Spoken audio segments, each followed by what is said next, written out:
This isn't supposed to exist. What I'm about to tell you was buried, erased, and labeled too dangerous for the public. And if you stay, you'll understand why. Every breakdown you've had, every failed relationship, every time you sabotaged yourself the moment life got good, it wasn't an accident. It wasn't weakness. It was programming.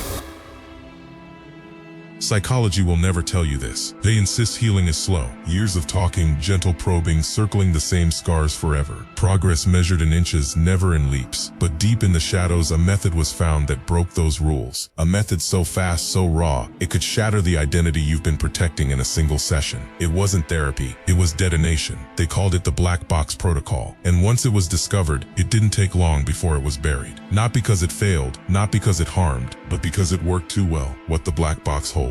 The black box isn't a folder. It isn't written on paper. It lives inside you. It is a sealed record of truths you've spent a lifetime avoiding. The rejection you never processed. The humiliation that rewired your confidence. The hidden rule that dictates who you trust, who you chase, and why you destroy what's good. The black box isn't about trauma as most understand it. It isn't a single wound. It is the program those wounds created. Rules etched deep into your subconscious that silently run you every day. Don't trust anyone. Stay quiet to be safe. Love equals loss. If I succeed, I'll be punished. Here's the truth most people can't bear. You didn't write most of it. Childhood did. Culture did. Wounds did. You are not broken. You are programmed. And until you open the box, the program owns you. The 5 steps of the black box protocol. The protocol was designed for one purpose. Collapse the mask fast. It doesn't heal gently. It destabilizes brutally. That's why it works. Step 1. Cracking the mask. The mask is the identity you present. The version of you trained to survive. Strong, charming, reliable, resilient. But the box is not stored there. To crack it, lock yourself in a silent room. Strip away all distractions. No phone, no screens, no escape routes. Arm yourself only with pen and paper. Set a timer for 45 minutes. Then write, what are 10 situations I avoid speaking about but can't stop replaying in my head? No explanations. No polish. Just one raw line per memory. At first, your mask will resist. It will whisper, this is pointless. But after 15-20 minutes, the leaks begin. Things you've buried for years push through. This is your entry point. The first crack in the mask. Field warning. Most people quit here. They mistake the mask's resistance for boredom. Push through.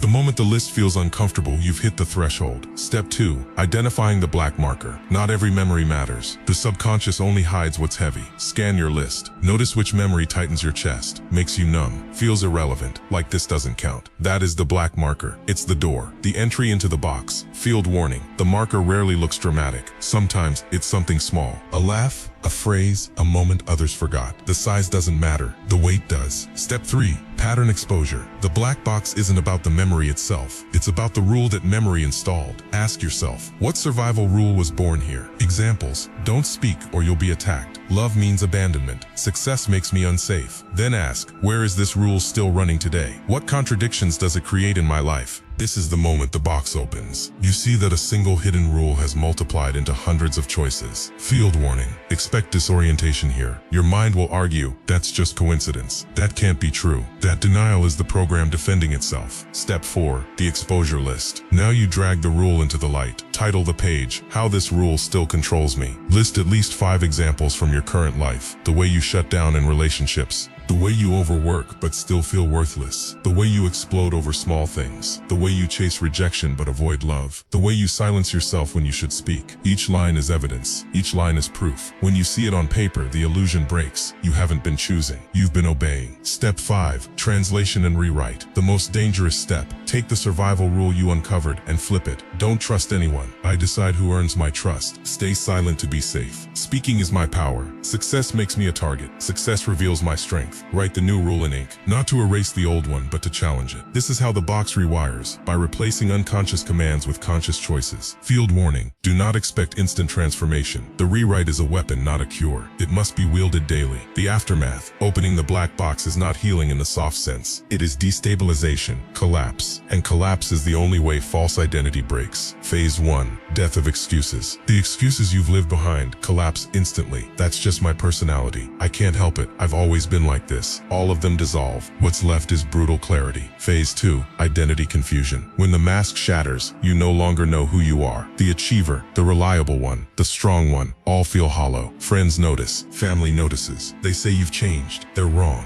You've stopped performing. Phase 3, emotional flooding. The emotions you buried for decades rush to the surface. Rage, grief, shame, sudden clarity. It feels like chaos. It isn't regression. It's release. The storm is the cleansing. Phase 4, collapse of old relationships. Relationships built on your mask start to dissolve. The friend who needed your performance drifts away. The partner who fed on your unconscious rules panics. Even family dynamics shake. It feels like loss, but it's liberation. Phase 5, the void. When the old identity collapses, there's silence. No rules, no automatic scripts, no ready-made self. The void feels unbearable. Most rush to fill it with distractions or addictions, but if you endure it, you discover the rarest thing: choice. Phase 6, dangerous clarity. Once you've decoded yourself, you begin decoding others. The lie in your friends over-explaining, the wound behind your partner's avoidance, the contradiction society is built on. This is why the protocol was buried, because if too many people saw this way, control itself would collapse. Publicly, psychology said it was unsafe, too destabilizing, not fit for patients. Privately, the truth was different. The black box didn't make people fragile, it made them free. Free people don't need endless therapy. Free people don't obey blindly. Free people can't be managed. A society of decoded minds is impossible to govern the same way. That's why the black box protocol was erased. Not because it failed, not because it harmed, but because it worked.